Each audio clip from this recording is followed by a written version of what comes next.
बिस्मिल्लाहिर्रहमानिर्रहीम। अस्सलाम वालेकुम जी प्यारे भाई, क्या हाल ठीक ठाक हो रही है जी।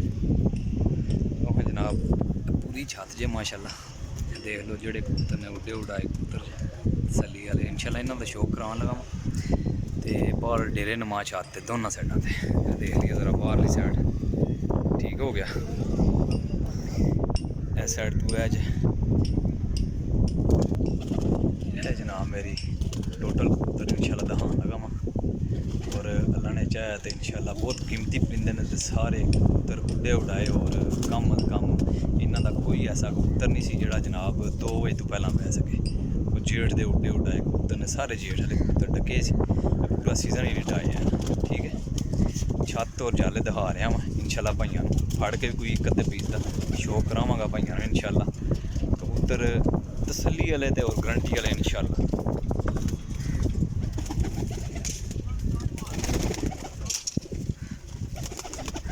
थल्ले कुछ पीस बैठने जितने पीस होए इंशाल्लाह मैं गिनती करके ला देंगा। ठीक है, थल्ले तगारी रखी ने भाई और कबूतर तुसी दे सकने हो कि सारे यंग और जवान कबूतर ने। ठीक हो गया, तसल्ली वाले कबूतर जे मेरा भाई देने भी तसल्ली नाल ने और ले भी तसल्ली नाल ने। भाई और दिते देने भी तसल्ली करा के सानू दिते ने इंशाल्लाह, तो असी भी तसल्ली करके देंगे। कुछ चंद कबूतरों का शौक करांगा फड़ के इंशाल्लाह। वीडियो पूरी देखियो तो भाइयों दोस्तों मज़ा आएगा। सब जेठ वाले कबूतर जे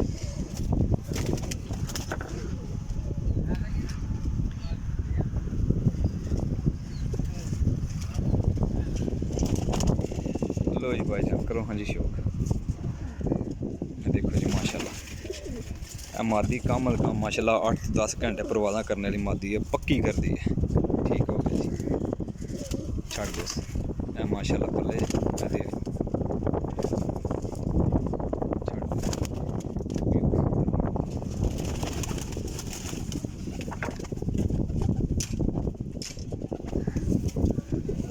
देखो जी माशाल्लाह बड़े कीमती कबूतर ने और बड़े अच्छे कबूतर जो माशाल्लाह।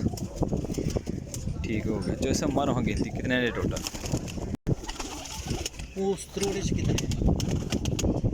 लो जी दोस्तों पूरे मुकम्मल माशाल्लाह 31 पीस है। मुकम्मल कबूतर 31 पीस है। कोई कबूतर असी नहीं जे इन्ना च रखना ना कटना है। सारे कबूतर उड्डे उड़ाए कबूतर, तसल्ली वाले कबूतर, हर नस्ल का कबूतर है। टैडी, गोल्डन, जौनसिरा, सियालकोटी, सेबे वाले माशाल्लाह, पैंथी वाले, फिरोजपुरियां क्रॉस और नासी वाले कबूतर भी मौजूद ने माशाल्लाह। रामपुरी कबूतर भी हैं जे, एक पीस तुसां देख लिया जे।